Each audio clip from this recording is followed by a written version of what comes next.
Assalamualaikum warahmatullahi wabarakatuh. Selamat pagi, salam sejahtera Asia dan yang paling penting, salam Ma'al Hijrah 1443 Hijriah. Apa khabar guys? Sehat guys? Alhamdulillah sehat. Wan Alif sehat? Sehat dan ceria. Tahun baru ni guys. Betul, kena semangat. Dan Betul. kepada anda yang menonton kami pada ketika ini, di mana sahaja anda berada di tahun baru ini juga, kami sentiasa harapkan agar anda sentiasa punya kesihatan yang baik dan apa yang paling penting, sentiasa punya semangat dan pemikiran yang positif. Ingat positif. tahun baru ini, selain kita kena punya semangat dan azam yang baru, ianya kena diiringi oleh perancangan yang rapi dan komitmen yang istiqamah, insya-Allah. InsyaAllah. Segala apa perancangan kita, segala apa yang kita usahakan dengan sambutan Tahun Baru Islam ini akan memberikan satu semangat yang luar biasa walaupun pandemik sedang melanda. Betul. Dan bercakap mengenai pandemik COVID-19 ini, Wan Alif, apa yang paling penting saya kira untuk tahun baru ini, kita kena punya azam yang lebih mengarahkan kepada aspek kesihatan kita. Betul. Yang mana kita kena ubah tabiat kesihatan yang sebelum ini mungkin kurang baik kepada yang lebih baik supaya kita lebih bersedia dan dapat mengatasi tempoh yang mencabar ini. Okey, blok yang kedua sampai blok yang kelima nanti, apa topik kita dan siapa akan menjadi tetamu kita, Wan Alif? Kita ada tetamu istimewa, tetamu khas sempena Ma'al Hijrah pada hari ini, iaitu Yang Berhormat Datuk Seri Dr. Haji Wan Junaidi bin Tengku Jaafar, Menteri Pembangunan Usahawan dan Koperasi Malaysia. Dan bicara topiknya hari ini, wow, topik untuk usahawan PKS. Ingat, bangun pagi ni, sedia nota, sedia apa, inilah masanya orang kita, YB kita akan bicara untuk semua yang berada di negeri Sarawak khasnya dan juga seluruh Malaysia khususnya, iaitu pendigitalan, perniagaan kecil dan sederhana, PKS, tingkat produktif perniagaan. Meningkatkan produktiviti perniagaan. Itu yang paling penting. Dan jadi oleh itu stay tune dan teruskan kesetiaan anda bersama kami sehingga jam 8.30 pagi. Kerana selain kami bersiaran langsung di Kaca TV melalui TVS, saluran 1 di Astro dan MyTV, kami juga bersiaran langsung melalui social media iaitu Facebook TVS dan Facebook Sejahtera Asia. Macam biasa, tips yang kami nak beri dengan kita, mungkin kita sempat nak nanggap pagi tu, share dulu, parking tepi dulu, petang sikit, malam sikit boleh juga nanggap. Okey, kita berpindah kepada fokus utama yang perlu menjadi perhatian kita pada hari ini, Wan Alif. Mungkin Wan Alif nak bawakan mengenai Agong ajak rakyat lakukan hijrah. Silakan. Untuk semalam, di mana Yang di-Pertuan Agong Al-Sultan Abdullah Ria'atuddin Al-Mustafa Billah Shah mengajak seluruh rakyat Malaysia bersempena dengan Tahun Baharu Hijrah untuk melakukan hijrah dalam menepani pandemik COVID-19. Dalam titah baginda sempena sambutan Ma'al Hijrah Peringkat Kebangsaan 2021 1443 Hijriah pada Isnin, iaitu semalam, Seri Paduka Baginda mengajak seluruh rakyat Malaysia bekerjasama dan mematuhi Pelan Pemulihan Negara PPN yang merupakan strategi peralihan keluar secara berfasah daripada kemelut pandemik itu. Dan pada sambutan yang diadakan secara hybrid itu, hanya secara maya lah. Kita tak boleh nak kumpul, tak boleh nak seperti dulu, tapi tak apa, insya-Allah akan datang kita boleh kembali sambut Ma'al Hijrah dalam keadaan yang kita rindukan. Dan seperti mana yang diwawarkan oleh baginda semalam, di mana antara sifat mulia Nabi Muhammad sallallahu alaihi wasallam yang wajar diikuti ialah bersifat benar dalam semua perkataan dan perbuatan, bersifat jujur, dipercayai dan juga bijaksana dalam menyampaikan dakwah. Dalam kita, apa kata orang tu, meneruskan kehidupan, sama ada masih ada di tahap bawah, tahap atas ataupun pertengahan ini, apa-apa pun kita kena jujur dan ikhlas melakukan sesuatu. Tahun baru, semangat baru, azam baru. Tinggalkan yang lama, buat sesuatu yang baru dengan azam yang baru. Dan bercakap mengenai pengorbanan oleh mereka umat Islam pada zaman dahulu, begitu juga pada zaman sekarang yang mana pengorbanan daripada petugas barisan hadapan perlu kita hargai dan berikan kerjasama kepada mereka melalui program vaksinasi yang sedang berlangsung sekarang supaya insya-Allah kita dapat segera mencapai herd immunity. Okey, seterusnya mengenai pengebumian penyanyi Siti Sarah semalam, Wan Alif. Semalam proses pengubian Allahyarham Siti Sarah dilaksanakan mengikut prosedur operasi standard SOP itu menurut suaminya, iaitu Syuib Sepatu ataupun nama sebenarnya Syamira Muhammad, di mana proses pengubian Allahyarham dilaksanakan mengikut SOP yang telah pun diarahkan oleh pihak KKM dan pengurusan jenazah pesakit COVID-19 juga diuruskan oleh petugas hospital dengan bantuan oleh suami dan juga waris terdekat. Tetapi bagi kita di sini melihat saja keadaan ini meruntun jiwa kita. Dan apatah lagi daripada Suib itu sendiri, suami budak Wareham yang pastinya akan memberi kesan yang mendalam. Tapi apapun ia sebagai satu kata orang kesedaran bagi kita untuk kita sentiasa berhati-hati kerana dalam pandemik COVID-19 siapa saja boleh menjadi mangsa. Bila orang yang kita sayangi pergi meninggalkan kita, seluruh rakyat Malaysia mengimbau kenangan bersama dengan penyanyi terkenal ini, dan kalau boleh kita singkap di proses pengebumian semalam yang mana berlaku pada jam sekitar 1.45 tengah hari di tanah perkuburan Islam Kampung Sungai Pusu, Gombak, iaitu bersebelahan dengan kubur ibu arwah. Jenazah semalam disambut oleh ahli keluarga, kenalan dan peminat yang hadir sejak awal pagi bagi memberikan penghormatan terakhir walaupun terpaksa melihat proses pengebumian dari luar kawasan tanah perkuburan berikutan SOP yang telah ditetapkan. Untuk kita menerima pemergian orang yang tersayang ini satu perkara, kerana satu perkara yang lain adalah bagaimana untuk kita memberitahu anak-anak kita yang masih kecil. Betul. Justru suami arwah iaitu Syuib Sepatu Wan Alif apabila ditemu bual semalam menyatakan ini yang akan disampaikan kepada anak-anaknya, yang mana kata Syuib, ibu milik Allah, Allah lebih sayangkan ibu, dan kami harapkan agar kata-kata daripada Syuib ini dapat meredakan sedikit rasa rindu oleh anak-anak kecil. Allahyarhamah Siti Sarah dan Syuib Sepatu ini. Memang sebab sekali, namun itulah bagi kita yang masih hidup, kehidupan perlu diteruskan dan jadikan ini sebagai pengajaran. Pertama, untuk kita hargai orang di sekeliling kita, dan kedua, untuk kita terus menjaga kesihatan kita dalam mendepani tempoh yang mencabar ini. Seterusnya, Wan Alif, mungkin kita nak bawakan terus status terkini COVID-19 di Malaysia untuk anda cakna, kerana kes sembuh semalam adalah 15,187 kes. Kes baru positif yang dicatatkan, syukur Alhamdulillah, menunjukkan trend penurunan iaitu sebanyak 17,236 kes. Juga jumlah positif yang dicatatkan setakat semalam di seluruh Malaysia adalah 1,279,776 kes. Kes kematian yang dicatatkan semalam di seluruh Malaysia adalah sebanyak 212 kes, dan ini menjadikan jumlah kes kematian setakat ini adalah 10,961 kes. Itu secara umum di seluruh Malaysia. Kalau di Sarawak, Alif? Okey, di Sarawak semalam mencatatkan 589 kes baru positif COVID-19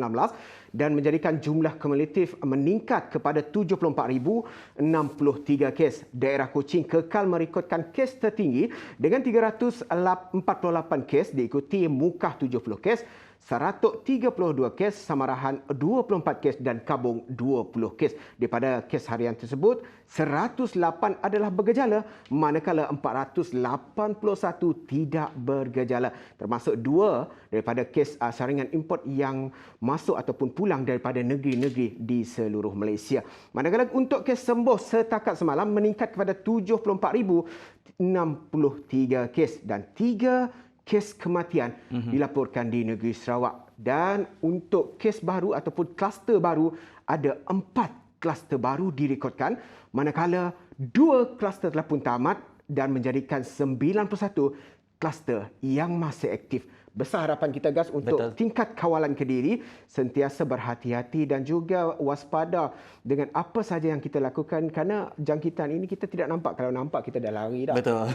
Betul. Kalau boleh hidup kita dah lari, tetapi yang ni tak nampak. Sayangilah diri, sayangilah keluarga kita dan sayangilah lindung semua. Diri, lindung semua. Kepada adik-adik, kakak-kakak yang mungkin masih lagi takut nak ambil vaksinasi dan sebagainya, kami ada satu perkembangan positif kepada mereka yang telah lengkap vaksinasi di Sarawak, kerana menurut Jabatan Kesihatan Negeri Sarawak, pengarahnya Datuk Dr. Muhammad Sapian Muhammad berkata, setakat 8 Ogos 2021, Wan Alif, sejumlah 449 kematian disebabkan penyakit COVID-19 telah dilaporkan.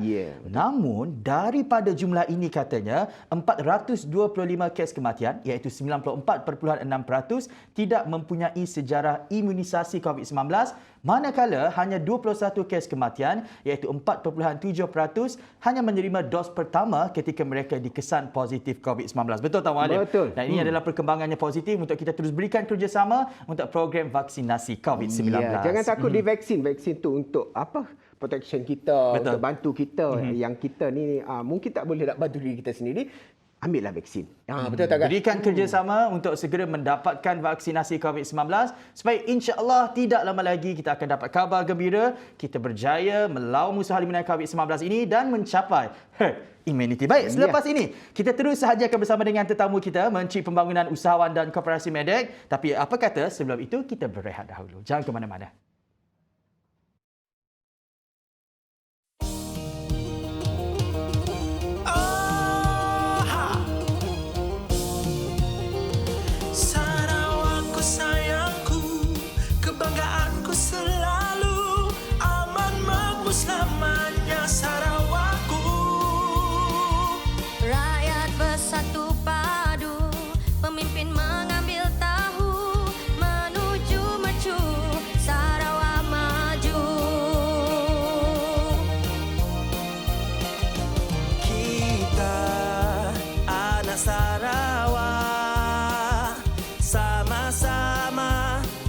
Sarawak, kita sayang Sarawak, sanggup berkorban untuk Sarawak. Oh ha, mari laungkan bersama.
Buah saya ni. Terima kasih kerana bersiaran bersama kami. Kembali bersiaran bersama kami. Tetamu kita dah sapa saya dah. Kan, bakal anak buah katanya. Bakal anak buah katanya. Tapi apa-apa pun terima kasih kepada penonton Sejahtera Asia yang setia setiap hari menyaksikan Sejahtera Asia di mana saja anda berada, mahupun di Sarawak ataupun di luar Sarawak. Betul tak, guys? Betul. Dan hari ini seperti biasa saya maklum-alukan ketibaan dan juga kedatangan khas tetamu kita pada hari ini, iaitu Yang Berhormat Datuk Seri Dr. Haji Wan Junaidi bin Tengku Jaafar, Menteri Pembangunan Usahawan dan Koperasi Malaysia. Assalamualaikum Datuk Seri. Selamat pagi Datuk Seri. Apa khabar kita? Sihat? Waalaikumsalam warahmatullahi dan selamat pagi. Berapa banyak dah buah mangga dapat dikutip kita dah minggu tu teh? Sebenarnya apa yang berlaku pagi hujan. Okey. Bila pagi hujan, saya keluar sekejap naik kereta beli laksa Sarawak. Okey. Daripada Rekona. Oh, rekod. Jadi nak beli laksa Sarawak. Saya ada banyak buah mangga tergugur di bah ya. Oh. Jadi saya madah dengan adanya pembantu rumah kami orang, jangan dia yang putih telah aku pun nak mutit je. Lama si mutit ya. Jadi aksen sikit lah.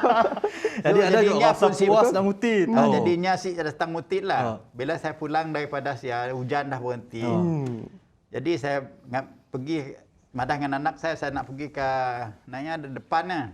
Nak ambil buah mangga. Jadinya pengikut juga lah ambil kan. Menandang biasanya kerja nak macam ni. Kena kreatif kita masa pandemik COVID-19 tu.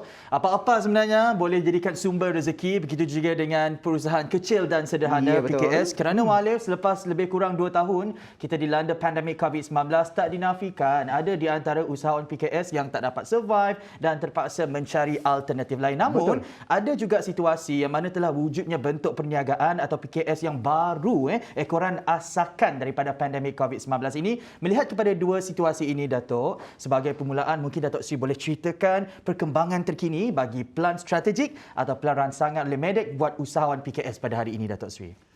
Ya, saya bermula dengan kajian yang dibuat oleh pihak Medek.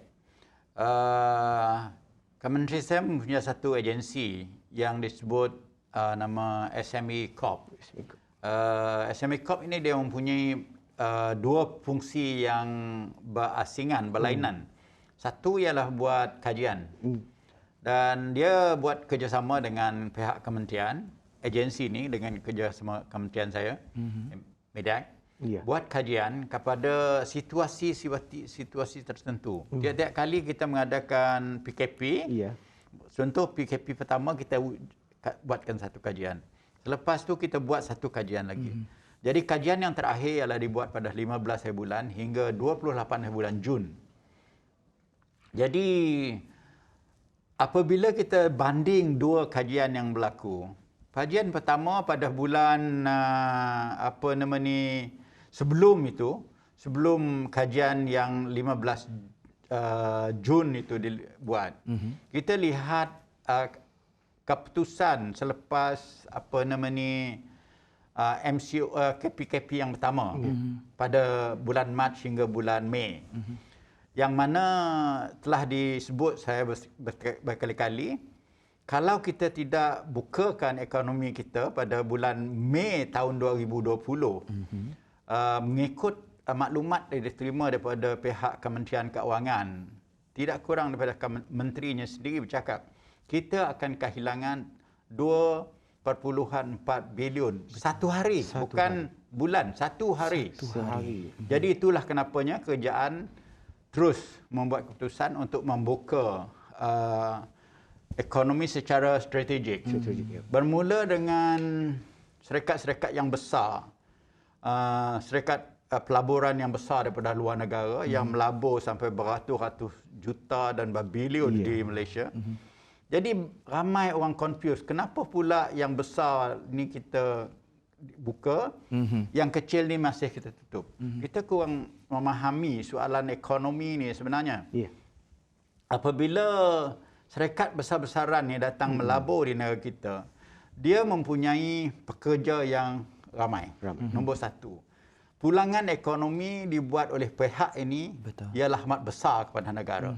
Yang ketiga, dia punya supply chain.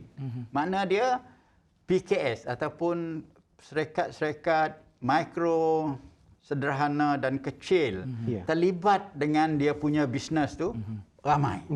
Jadi makna dia walaupun nama syarikat besar dibuka, tetapi sebenarnya kita juga membuka bersama supply chain dia. Termasuk mereka yang kecil-kecilan, mikro, small dan medium terbuka bersama untuk membantu syarikat besar-besaran ni. Syarikat besar-besaran ni pula ialah chain pengeluaran komponen Betul. kepada satu-satu jenis produk di dunia. Jadi kalau dia diberhentikan production dia, maknanya seluruh dunia akan terkesan. Jadi itulah kalau kita dengar kenapa syarikat besar-besar memikir untuk pindah keluar. Oleh kerana dia terpaksa. Bukan tu, dia terpaksa untuk tutup. Sebab orang yang perlukan komponen dia tu berkehendakkan komponen tu. Tapi kita tak boleh berhenti.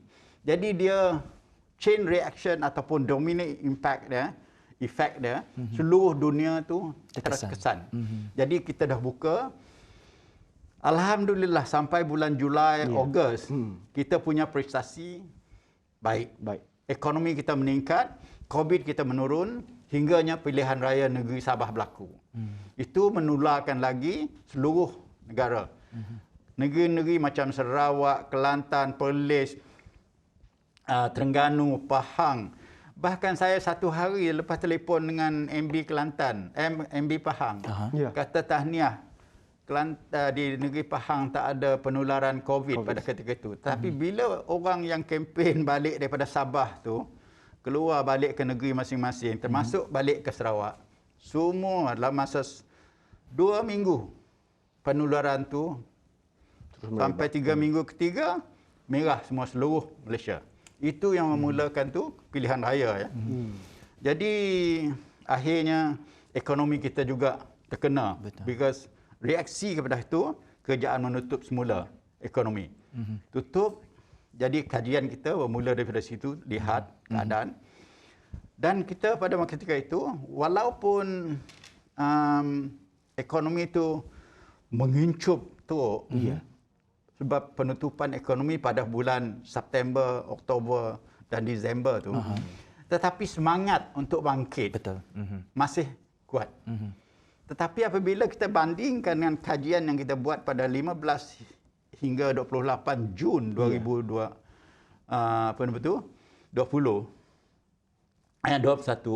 kita lihat semangat orang tu dah. Bukan saja banyak syarikat yang gulung tikar, banyak syarikat yang tak mampu lagi bertahan. Kalau 2 bulan lagi tidak tu, kita akan mengalami 580 lebih ribu syarikat yang bakal terkesan. Bakal gulung tikar. Jadi bakal terkesan ini satu perkara.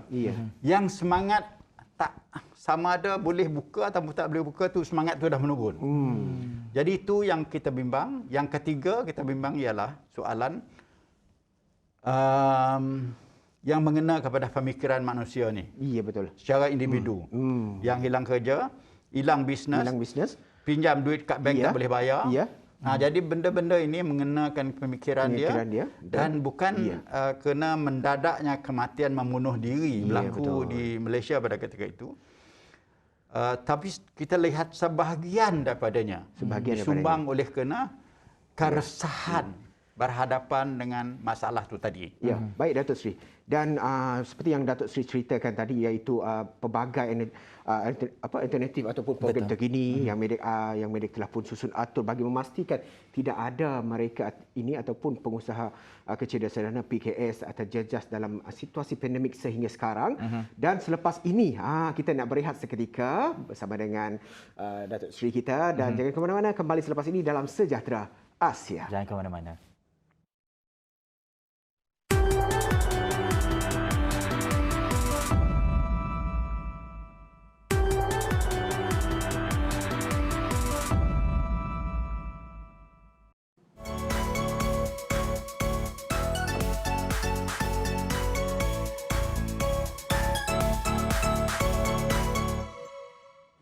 Kita masih lagi bersama dengan Menteri Pembangunan Usahawan dan Koperasi Medik yang berbahagia Datuk Seri Dr. Haji Wan Junaidi bin Tuanku Jaafar. Kalau kita lihat kat web sebentar tadi, ada menyatakan bahawa SME Corp Malaysia melaksanakan program Micro Connector bagi membantu perusahaan mikro dan komuniti B40 Wan Alif dalam menerapkan penggunaan teknologi melalui latihan dan bantuan grant supaya memudahkan untuk mereka memulakan dan meneruskan perniagaan. Ya, betul. Dan meskipun terdapat peningkatan daripada jumlah penyertaan usahawan mikro sekarang gas dan perusahaan kecil dan sederhana ini iaitu PKS dalam platform pendigitalan. Yang itu yang penting. berketepatan dengan hijrah pada hari ini. Dulu tak ada digital, sekarang dah ada digital, betul tak? Dan Daripada offline ke kepada online sekarang. Itu adalah budaya yang kita nak. Dan yang ni kita nak tanya dengan Datuk Seri kita, Yang Berhormat Datuk Seri, bagaimana jaringan logistik ini Datuk Seri yang boleh dikatakan baik dapat membantu PKS ini untuk meluaskan lagi potensi perniagaan mereka. Dia sebenarnya semua ada jaringan ataupun connection dia sendiri ya. Dalam soalan logistik ni.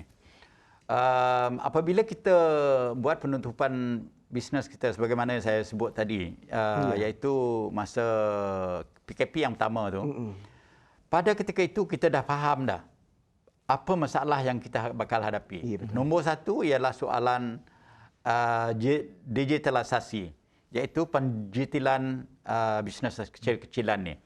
Yang besar-besar tu kita tak kisah, dia orang memang dah mampu, memang dah buat, memang dah tu untuk bisnes dia sendiri. Tetapi yang kita kat bawah ni, yang micro, yang small dan juga yang yang informal ni. Nah, ini yang belum lagi mendigitalkan dia punya bisnes. Jadi apabila kerajaan melihat itu, dan kementerian saya membuat laporan kepada pihak Jemaah Menteri dan juga kepada pihak Economic Action Council yang dipengerusi oleh Perdana Menteri, yang diwakili oleh pihak-pihak korporat, orang-orang yang mengetahui, dan Captain of Industries termasuk duduk dalam tu, dan profesor daripada universiti. Dan mereka ini kita beritahu maklumat sebenar daripada the grassroots. Jadi daripada situ kita minta supaya soalan pendigitalan ini dibantu oleh pihak kerajaan, dan kerajaan telah melaksanakan untuk membagi sumber-sumber keuangan dan program bermacam. Bukan saja menerusi kementerian saya, tapi menerusi kementerian-kementerian lain. Contohnya MDAC yang melaksanakan pendigitalan Malaysia dan beberapa program yang dilaksanakan. Itu secara menyeluruh. Tetapi yang mereka payah ni sekali ialah pihak yang PKS ni, SME ni. Sebabnya satu saja. Nombor dua, dia pertama, dia kecil-kecilan. Dia bukan ada pegawai khusus untuk bekerja buat benda-benda lab komputer dan sebagainya itu. Dan onboarding tu mereka tak tahu. Jadi kita mempunyai mekanisme di bawah SME Corp dan juga di bawah INSCAN, iaitu Institut Keusahawanan Nasional, yang melatih secara berterusan macam mana nak onboarding, macam mana nak tu, bahkan nak ambil gambar. Kadang-kadang kita, macam semalam, isteri saya kata, gambar ni nampak cantik, tapi bila dah beli tak berapa cantik sangat. Jadi anak saya kata, Mami, that's it advertisement. Jadi kadang-kadang orang kita tak pandai ambil gambar cantik-cantik, buat makanan look cantik, presentation dia. Lepas tu ambil gambar nak masuk online ke dalam e-commerce. Lepas tu macam mana nak buat penulisan dan sebagainya, itu masih kena ajar. Jadi kita mengajar, kita coach, pantau, dan bahkan kita handhold. Macam mana nak buat? Bagi satu alat tu untuk ambil gambar. Alat tu juga untuk orang order, alat itu juga untuk boleh bayaran. Jadi dia buka bank account, sudah order, bayar terus, masuk bank account dia. Ini terminal ni bukan mahal, 500 lebih saja. Jadi kementerian kita laksanakan semua itu supaya orang-orang yang kecil ni boleh laksanakan. Jadi saya balik kepada pembukaan ekonomi tadi. Pasal pembukaan ekonomi ni ada satu istilah yang kita guna pakai dalam kementerian itu, FALCO, FCLO. The first to close, the last to open. Mereka inilah menyumbang kepada 7 juta pekerja di seluruh Malaysia. Mereka ni walaupun di grup 14 grouping saja, termasuk spa, termasuk kedai gunting, betul. dan termasuk macam orang repair kereta tu. Betul. Jadi mereka ini tutup tapi tak buka. Tetapi dalam masa yang sama kereta masih jalan kat jalan. Rambut orang masih growing. Orang masih nak kahwin juga. Yang kahwin punya management event tu. orang yang menguruskan perkahwinan orang tu. Ini perkara masih berlaku di negara kita walaupun dalam keadaan COVID. Jadi keadaannya, saya memohon kepada kerajaan supaya dia benar. Tetapi dengan SOP yang tertentu. Kena Falco ni, ataupun first to open, close, last to open ini, menyumbang besar sangat kepada pekerjaan negara, keusahawanan di negara ini. Jadi kita tumpukan perhatian kita di sini untuk mengatasi masalah yang saya sebut tadi, iaitu bakal terkena oleh masalah-masalah penutupan bisnes tadi. Jadi itu tindakan-tindakan kementerian. Kita tahu bahawa SME ini menyumbang kepada hampir 40% kepada KDNK negara. Ya. Jadi target kita pada tahun 2030 ialah supaya menyumbang SME ini menyumbang sampai 50%. Jadi semua pihak daripada keusahawanan sampai dalam koperasi dan juga dalam franchise. 3 instrumen yang saya bakal guna dalam kementerian saya untuk memacukan keusahawanan ini. Tapi insya-Allah dengan agenda-agenda yang kita atur, kita boleh mengatasi masalah ini. Tetapi kerajaan mesti bersetuju, rakyat mesti kerjasama dengan kerajaan untuk pembukaan ekonomi dengan kawasliaan SOP yang ketat, dan kita mesti jaga kita sendiri, tetapi dalam masa yang sama kita boleh membukakan ekonomi kita. Saya sangat bersetuju dengan apa yang dikatakan oleh Yang Berhormat Datuk Seri tadi, yang mana kemahiran itu diperlukan oleh golongan usahawan PKS ini, Yang Berhormat Datuk Seri. Dan sekarang ini kalau kita lihat kesediaan digital itu bukan lagi satu pilihan tapi satu keperluan buat mereka. Selepas ini kita akan tanya Yang Berhormat Datuk Seri mengenai bagaimana sebenarnya pendigitalan PKS boleh mendapatkan usahawan PKS ini kelompok pelanggan yang baharu. Selepas ini semuanya hanya dalam Sejahtera Asia. Jangan ke mana-mana.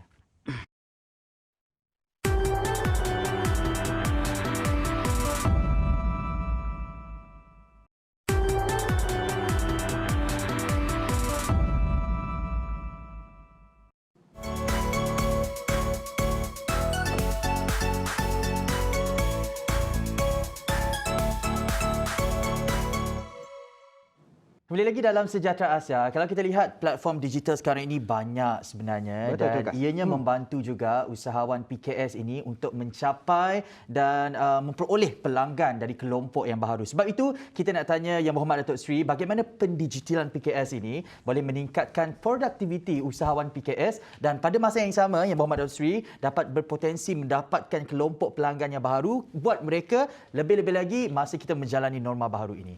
Memang dia tidak boleh lagi terikat dengan kelompok ataupun pembeli-pembeli asal dia yang cara tradisional datang ke kedai membeli barang makanan ataupun masuk dalam kereta berhenti dekat tepi jalan beli. Dia tak boleh lihat tu lagi. Kita mesti menggunakan e-commerce platform.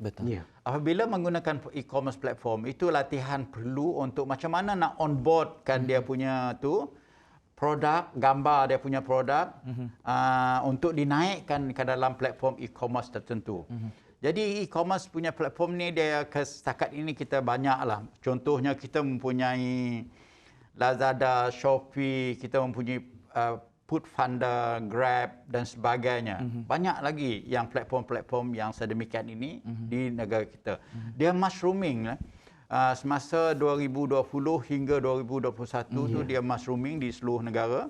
Walaupun kita Malaysia ni dilihat negara yang nombor 2 di belakang Singapura menggunakan e-commerce platform ni untuk perniagaan sebelum COVID.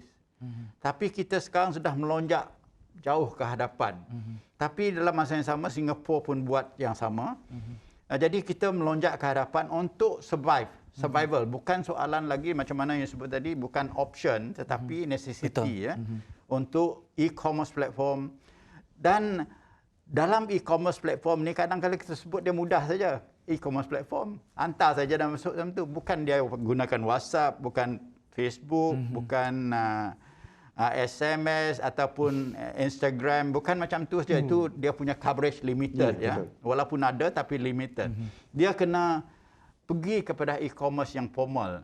Macam saya sebut tadi, Foodpanda, Grab, Lazada, dan Shopee, Lazada dan sebagainya tu. Tetapi masalahnya apabila berlaku pada tahun akhir pertengahan tahun 2020 tu, kita dapati bahawa banyak yang komplain ialah daripada charge tu terlalu tinggi. Dan saya sebagai menteri melihat perkara ini, saya jemput semua pihak ni datang ke pejabat saya untuk berbincang. Tapi ketika itu tidak juga dapat menurunkan charge yang daripada 33 sampai 35% tu. Jadi pressure oleh kerana charge ni tinggi ialah kepada merchant, orang pengeluar makanan tu sendiri. Jadi dia boleh survive tetapi untung kecil, mengencup. Padahal dia punya tanggungjawab asal nak sewa tu, bayar gaji pekerja, semua kena masih yang sama. Tetapi dia punya profit margin tu mengencup oleh kerana charge yang dia kena kepada e-commerce platform tu. Selepas itu kita bincang, itulah kenapanya SME Corp menubuhkan warungku. Mula-mula kita bermula dengan warung rider. Dan Tekun, agensi di bawah kementerian saya juga menubuhkan satu peruntukan, menyediakan satu peruntukan. Satu untuk repair. Siapa nak jadi rider, kita repair motosikal dengan pinjaman RM2,000. Macam tu, tak ada mudah pinjaman mudah. Lepas tu kita lagi satu program RM10,000 daripada Tekun juga. Jadi ramai anak-anak belia kita yang mampu beli motor boleh jadi rider, membantu soalan pengangkutan ni sebagai salah satu supply chain kepada e-commerce punya platform. Jadi dalam masa yang sama, SME Corp menubuhkan dia punya warungku yang kita sendiri punya e-commerce platform yang mana sekarang dah mencapai tahap 5,000. Jadi dalam program kita kalau sampai 2025 nanti, insya-Allah kita sampai berpuluh-puluh ribu. Sampai target kita kalau dapat 50,000 pada ketika itu. Kita punya merchant. Jadi dengan sendirinya kita akan grow besar. Tapi alhamdulillah respon daripada situ, kita lihat yang formal punya e-commerce platform macam Foodpanda dan Grab juga saya nampak dah menurun dia punya charge supaya pressure kurang sedikit kepada pihak merchant tu supaya merchant tu boleh dapat profit margin yang lebih, sustain dia punya rental, bayar loan dengan bank, gaji pekerja. Dan ramai juga merchant ni bertelefon dengan saya. Dia kata, Dato' Sri, kita cannot survive anymore. Sekarang survival is based on survival basis. Saya tak untung tak ada, kata dia. Sebab dah charges daripada yang e-commerce platform ni. Jadi dia hendak buka juga supaya in-dining boleh dilaksanakan. Tapi dalam masa yang sama, dia kena menggunakan penjeditan, pengangkutan dan sebagainya. Mesti masih dilaksanakan untuk memperbagaikan dia punya pengantaran kepada customer baru. Jadi ini semua customer baru ni, orang yang bijak, budak-budak yang muda-muda, yang tahu, yang savvy menggunakan benda macam ni. Jadi ini customer baru bukan yang lama lagi. Yang lama orang macam saya lah pergi ke kedai baru boleh beli. Nak guna ni payah sikit. Bagaimana kelak kalau yang Muhammad Datuk Seri, kalau kita nak tangkap imaginasi penonton, sekiranya charge yang dikenakan oleh e-commerce ini sedikit mahal mungkin, mungkin alternatif boleh diambil oleh usahawan kita yang Muhammad Datuk Seri, mereka pula yang boleh menilai untung rugi dan menaikkan harga produk mereka supaya dapat mengatasi tekanan ini. Dia semua mesti memainkan peranan masing-masing. Itulah kenapanya saya telah menjadangkan kepada kementerian untuk mewujudkan satu perundangan untuk sistem ini supaya dia bergerak macam satu mesin dengan tu. Jadi kita, kementerian saya bekerjasama dengan Kementerian Pengangkutan untuk melihat soalan perundangan untuk rider ni. So undangan untuk rider ni kadang-kadang bila lambat merchant ni mengeluarkan makanan yang di-order oleh customer, kadang-kadang customer ni pun satu pasal pula. Bila lambat makanan tu, dia timing dia makan pukul 7 tapi makanan datang pukul 8, dia kata dia nak reject tu. Jadi yang jadi mangsa ialah rider ni. Rider betul. Jadi bila jadi mangsa macam tu, jadi saya kata semua pihak mesti dijaga. Betul. Dia punya kepentingan. Merchant kena jaga, rider kena jaga, e-commerce kena jaga. dan customer ni sendiri kena jaga. Jadi semua kena main peranan. Lambat sedikit mungkin berlaku oleh kerana pihak macam ni mungkin order hari ni lebih banyak daripada yang semalam. Ya, betul. Tapi pekerja masih banyak. Kitchen masih sama. Jadi ada kelambatan sedikit. Janganlah merajuk macam tu. Kesian tengok kita punya rider. Gas jangan Lain merajuk. Saya kali- sih macam ya. Saya sih macam ya. Jadi lain kali jangan merajuk. Bila lambat sikit, terima aja. Kita tu orang Sarawak, orang Malaysia Betul, berbudi betul. bahasa. Ada kata sidak kena hujan ke apa, nak beri sikit tips ke apa, Betul. sedekah. Traffic jam Bahagian lagi. sidaknya nah. Kena tahan oleh polis tepi jalan lagi. Mana macam ya. Boleh melambatkan Ya, penangantaran. betul. Okey, baik. Yang Berhormat Datuk Seri, kita nak rehat seketika dan jangan ke mana-mana. Kembali selepas ini semestinya di Sejahtera Asia. Jangan ke mana-mana.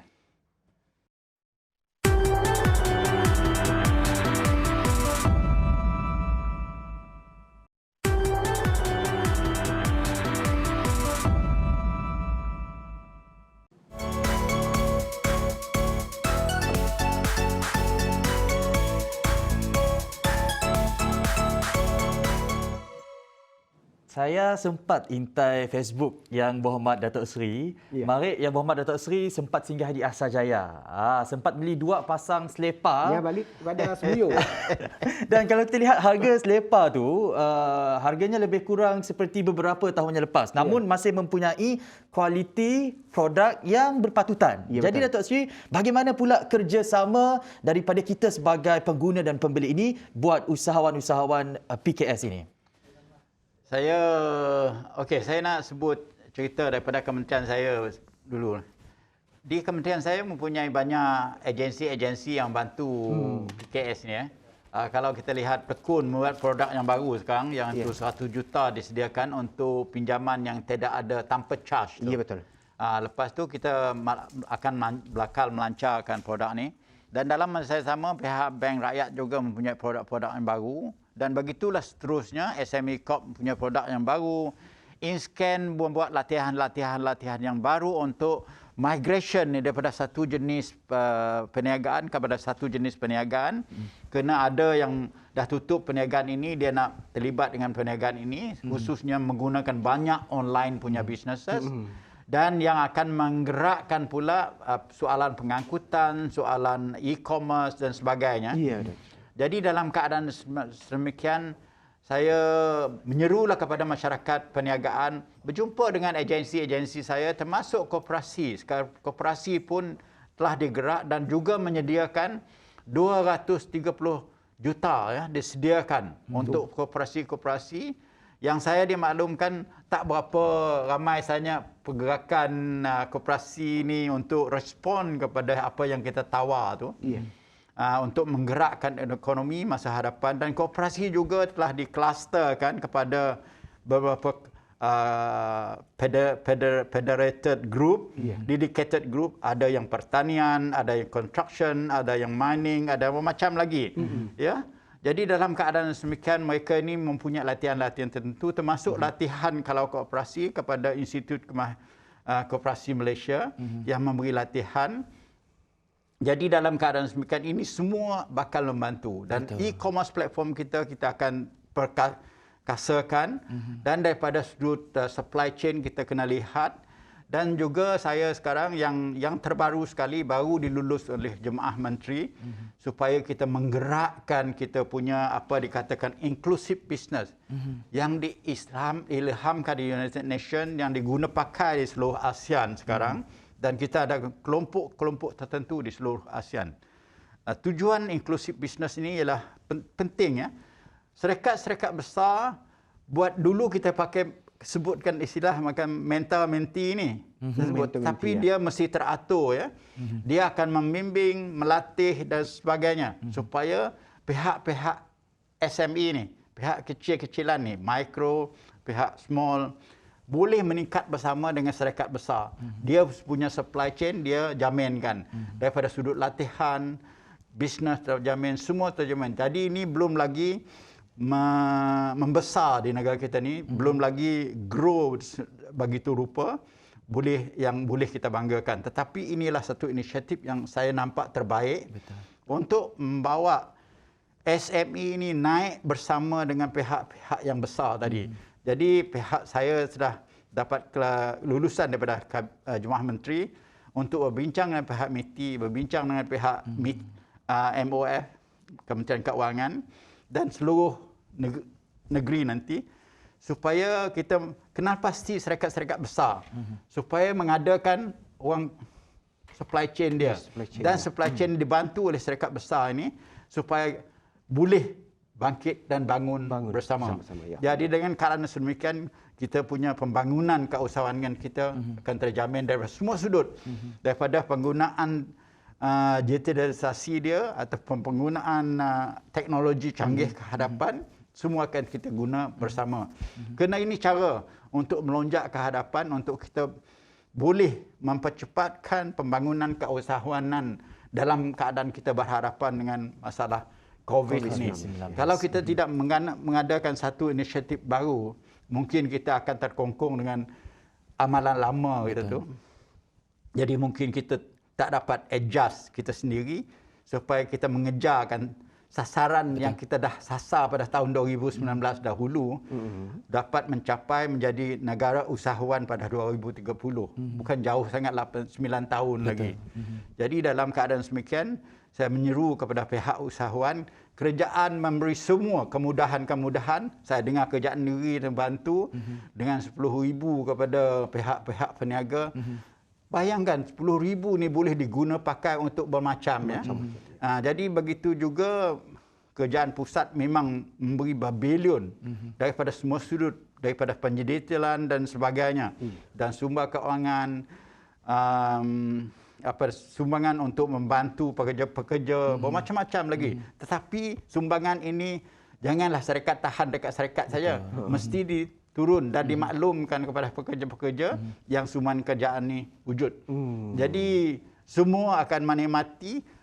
Pihak usahawan jangan terus hilang semangat. Betul, jangan terus hilang semangat.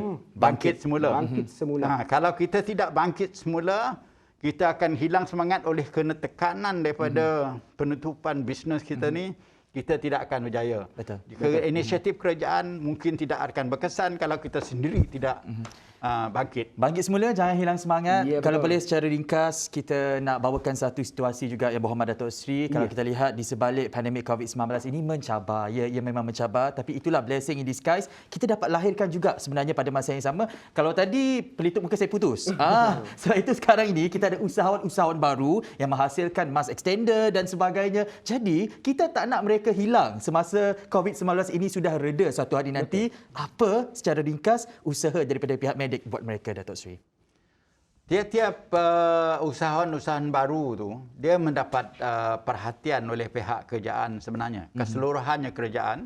Kalau tidak ada dalam kementerian saya, dia ada dalam kementerian-kementerian lain. Tapi daripada sudut latihannya, saya punya institut keusahawanan, iaitu InScan, melatih beribu bulanan ya. Dan dia tidak ada berhenti. Tidak kira hari Isnin, tak kira hari Jumaat ataupun Sabtu ataupun Ahad, dia akan berterusan bermacam. Jadi ini termasuk bisnes-bisnes yang baru hendak dibuat oleh mana-mana pihak. Tapi yang pentingnya ialah mesti kita sendiri bermula dahulu. Betul. Semangat kita kena tinggi. Kita menyahut cabaran itu kena tinggi. Kita sendiri yang memulakan semua semangat itu. Kerajaan boleh melatih, kerajaan boleh memberi sumber kewangan, kerajaan boleh memberi bimbingan, tetapi akhirnya atas kita sendiri kemajuan itu dilandaskan. Ya, betul. Atas diri sendiri, niat sendiri, benar apa yang dikatakan oleh Abang Muhammad Datuk Seri. Yang jatuh tu perkara biasa, tapi bangkit setelah jatuh perkara yang luar biasa sebenarnya kan. Jadi pelbagai inisiatif, pelbagai apa kata orang, langkah-langkah yang diambil oleh pihak kementerian agar sentiasa cakna dalam membantu meringankan mereka dalam situasi pandemik COVID-19 yang sangat mencabar ini. Dan apa-apa pun terima kasih kepada yang berhormat Datuk Seri Haji Wan Junaidi bin Tunku Jaafar, Menteri Pembangunan Usahawan dan Koperasi kita, kerana sudi bersama-sama kita pada pagi ini dalam Sejahtera Asia khas sempena hijrah hari tu. Kan, membicarakan topik pendigitalan PKS, meningkatkan produktiviti perniagaan, dan saya kira selepas apa yang disampaikan oleh Muhammad Datuk Seri, kita nampaklah sebenarnya usahawan PKS pada hari ini jangan kata orang leka and jangan terlepas untuk ambil peluang daripada segala bantuan daripada pihak kerajaan, lebih-lebih lagi untuk mereka berjaya dalam tempoh yang mencabar ini. Kalau boleh saya bawakan satu situasi Wan Alif dan Datuk Seri, yang mana sebelum ini melalui platform digital, e-commerce dan bantuan daripada Medek, ada usahawan PKS yang jual produk wangian kereta. Dan apabila mereka mendigitalkan aktiviti ekonomi mereka, daripada puluhan ribu ringgit sebulan, ianya bertambah menjadi ratusan ribu ringgit sebulan. Itu yang pertama. Situasi yang kedua di Sabah, kalau kita lihat ada seorang makcik ni buka restoran. Dan kalau kita lihat melalui e-commerce yang disertainya, sebelum ini terpaksa tutup kedai, premis perniagaan makanan dan sebagainya. Tapi apabila mendigitalkan PKS ini, tak payah dah fikir nak bayar sewa premis perniagaan. Semuanya go from offline to online. Itu semangat yang kami nak pada hari ini, supaya ada terus cemerlang dan kreatif dalam menjalani tempoh yang mencabar ini. Betul tak Wan? Dan sebelum kita mengakhiri, seperti biasa ada pantun khas buat Datuk Seri kita. Ada. Kalau burung terbang melayang akan hingga di pucuk batang. Kalau di hati dah rasa sayang, walau jauh tetapnya datang. Terima kasih Datuk Seri.